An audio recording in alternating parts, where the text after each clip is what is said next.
Actually जिस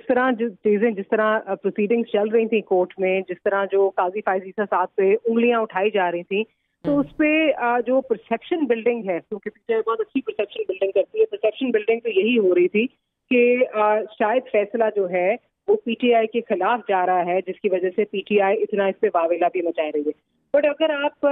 diplomatic circles में बात करें या अगर आप जो है ब्यूरोक्रेसी में बात करें, तो वहां पर ये आप ऑन ऑफ द रिकॉर्ड अगर आप बात करें तो वहां से तासुर यही मिल रहा था कि ये फैसला जो है ये पीटीआई की फेवर में ही जाएगा। लेकिन आई थिंक आज का जो है वो ना सिर्फ आज का फैसला जो है ना सिर्फ पीटीआई के लिए बल्कि हुक्मरान इत्तेहाद के लिए भी it big surprise.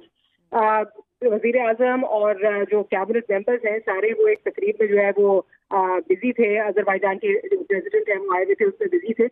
It also took them by surprise, they weren't expecting कि ये आ जाएगा और ना ही पीटीआई आज खुद एक्सपेक्ट कर रही थी। तो पीटीआई के लिए मेरा ख्याल है एक ये आई थिंक वेकअप कॉल कि हर चीज पे जो है जहाँ लगे कि फैसला हाथ में नहीं आ रहा वहाँ आवाजें इस तरह बुलंद नहीं करनी चाहिए, सवालिया निशान जजेस की साख पर नहीं उठाना चाहिए। बट आई थिंक एक आज का अगर फैसला देखें तो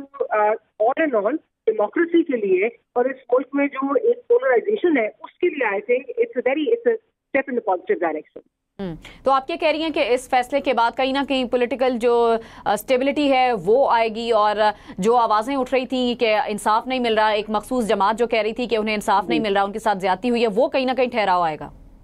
वो पीटीआई की हद तक ठहराव आ सकता है, लेकिन अब again the onus is on the government. अभी भी मैं सुन रही थी जो हमारे लॉ मिनिस्टर हैं आजम नजीर तारड़ साहब, वो कह रहे हैं कि जब ये फैसला नहीं हुआ कि हमने रिव्यू में जाना है कि नहीं जाना, क्योंकि और हुकूमत इसको किस तरह जो है वो इस फैसले को एक्सेप्ट करती है। बिकॉज अगर हुकूमत इसको एक्सेप्ट करती है तो ऑब्वियसली एक जो हम पॉलिटिकल हम आंगी की बात कर रहे हैं उसकी राह हमवार होगी, लेकिन अगर नहीं करती तो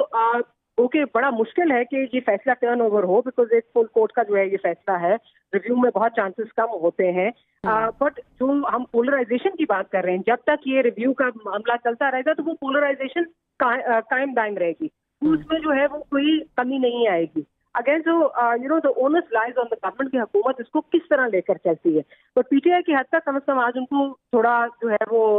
इत्मीनान का सांस लेना चाहिए, मुतमईन होना चाहिए कि फैसला जो है वो उनकी फेवर में भी आ सकता है, सुप्रीम कोर्ट की हद तक जो है भी आ सकता है, सिर्फ हाई कोर्ट की तरफ से नहीं, इस्लामाबाद हाई कोर्ट की तरफ जिस तरह सब वहाँ नजरें जो है वो टिकी होती हैं, तो सुप्रीम कोर्ट से भी वो ये तवक्को रख सकते हैं और उनको जजेस को कंट्रोवर्शियल नहीं करना चाहिए इस तरह।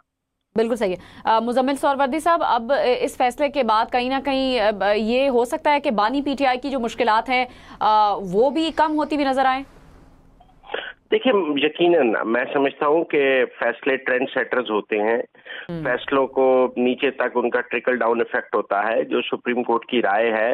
वो नीचे जजेस तक पहुंचती है और वो उस राय को देखते हैं, और मैं समझता हूं कि ये राय नीचे तक और ये सोच नीचे तक जाएगी जिसका तहरीक इंसाफ और बानी पीटीआई को जरूर फायदा होगा कि सुप्रीम कोर्ट क्या राय रखती है, सुप्रीम कोर्ट तहरीक इंसाफ को कैसे देखती है, जजेस की अक्सरियत सुप्रीम कोर्ट के हक में है, उनको ये गैर मामूली इंसाफ मिला है, तो ये ट्रेंड सेटर तो हो सकता है। और इसका ट्रिकल डाउन इफेक्ट नीचे जज लोअर जुडिशरी में और हाई कोर्ट्स में हमें जरूर नजर आएगा। ऐसा नहीं हो सकता कि सुप्रीम कोर्ट में जो ट्रेंड हो, सुप्रीम कोर्ट की जो सोच हो वो नीचे नजर ना आए, वो नीचे जरूर नजर आएगी और वो उसको फॉलो करते भी हमें नजर आते हैं। ठीक है। और